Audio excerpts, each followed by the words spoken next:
यूहन्ना का प्रकाशित वाक्य 18वां अध्याय। इसके बाद मैंने एक स्वर्गदूत को स्वर्ग से उतरते देखा, जिसका बड़ा अधिकार था, और पृथ्वी उसके तेज से प्रज्वलित हो गई। उसने ऊंचे शब्द से पुकार कर कहा कि गिर गया, बड़ा बाबुल गिर गया है, और दुष्टात्माओं का निवास, और हर एक अशुद्ध आत्मा का अड्डा, और एक अशुद्ध और घृणित प्राणी का अड्डा हो गया, क्योंकि उसके व्यभिचार के भयानक मदिरा के कारण सब जातियां गिर गई हैं, और पृथ्वी के राजाओं ने उसके साथ व्यभिचार किया है, और पृथ्वी के व्यापारी उसके सुख विलास की बहुतायत के कारण धनवान हुए हैं। फिर मैंने स्वर्ग से किसी और का शब्द सुना कि हे मेरे लोगों, उस में से निकल आओ, कि तुम उसके पापों में भागी न हो, और उसकी विपत्तियों में से कोई तुम पर आ न पड़े, क्योंकि उसके पाप स्वर्ग तक पहुंच गए हैं, और उसके अधर्म परमेश्वर को स्मरण आए हैं। जैसा उसने तुम्हें दिया है, वैसा ही उसको भर दो, और उसके कामों के अनुसार उसे 2 गुणा बदला दो। जिस कटोरे में उसने भर दिया था, उसी में उसके लिए 2 गुणा भर दो। जितनी उसने अपनी बड़ाई की और सुख विलास किया, उतनी उसको पीड़ा और शोक दो, क्योंकि वह अपने मन में कहती है, मैं रानी हो बैठी हूँ, विधवा नहीं, और शोक में कभी न पड़ूंगी। इस कारण एक ही दिन में उस पर विपत्तियां आ पड़ेंगी, अर्थात मृत्यु और शोक और अकाल, और वह आग में भस्म कर दी जाएगी, क्योंकि उसका न्यायी प्रभु परमेश्वर शक्तिमान है।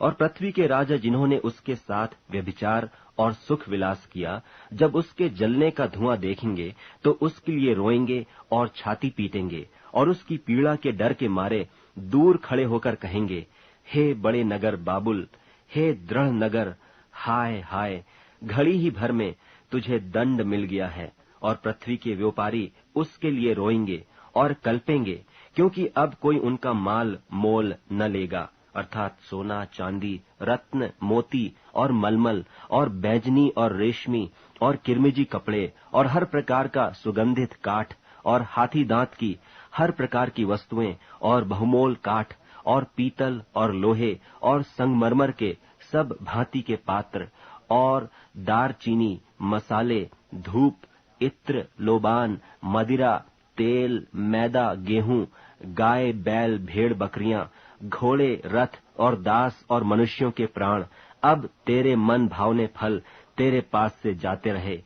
और स्वादिष्ट और भड़कीली वस्तुएं तुझसे दूर हुई हैं, और वे फिर कदापि न मिलेंगी। इन वस्तुओं के व्यापारी जो उसके द्वारा धनवान हो गए थे, उसकी पीड़ा के डर के मारे दूर खड़े होंगे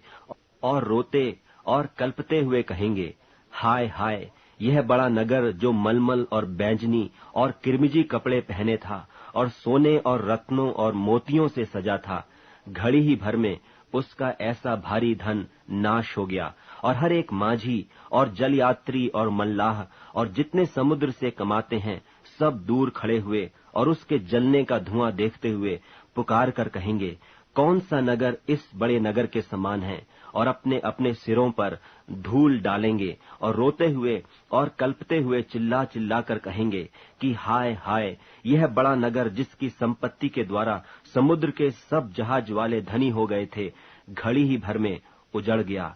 हे स्वर्ग और हे पवित्र लोगों और प्रेरितों और भविष्यद्वक्ताओं, उस पर आनंद करो, क्योंकि परमेश्वर ने न्याय करके उससे तुम्हारा पलटा लिया है। फिर एक बलवंत स्वर्गदूत ने बड़ी चक्की के पाट के समान एक पत्थर उठाया और यह कहकर समुद्र में फेंक दिया कि बड़ा नगर बाबुल ऐसे ही बड़े बल से गिराया जाएगा और फिर कभी उसका पता न मिलेगा, और वीणा बजाने वालों और बजनियों और बंसी बजाने वालों और तुरही फूंकने वालों का शब्द फिर कभी तुझमें सुनाई न देगा, और किसी उद्यम का कोई कारीगर भी फिर कभी तुझमें न मिलेगा, और चक्की के चलने का शब्द फिर कभी तुझमें सुनाई न देगा, और दिया का उजाला फिर कभी तुझ में न चमकेगा, और दूल्हे और दुल्हन का शब्द फिर कभी तुझ में सुनाई न देगा, क्योंकि तेरे व्यापारी पृथ्वी के प्रधान थे, और तेरे टोने से सब जातियां भरमाई गई थीं, और भविष्यद्वक्ताओं और पवित्र लोगों और पृथ्वी पर सब घात किए हुओं का लोहू उसी में पाया गया।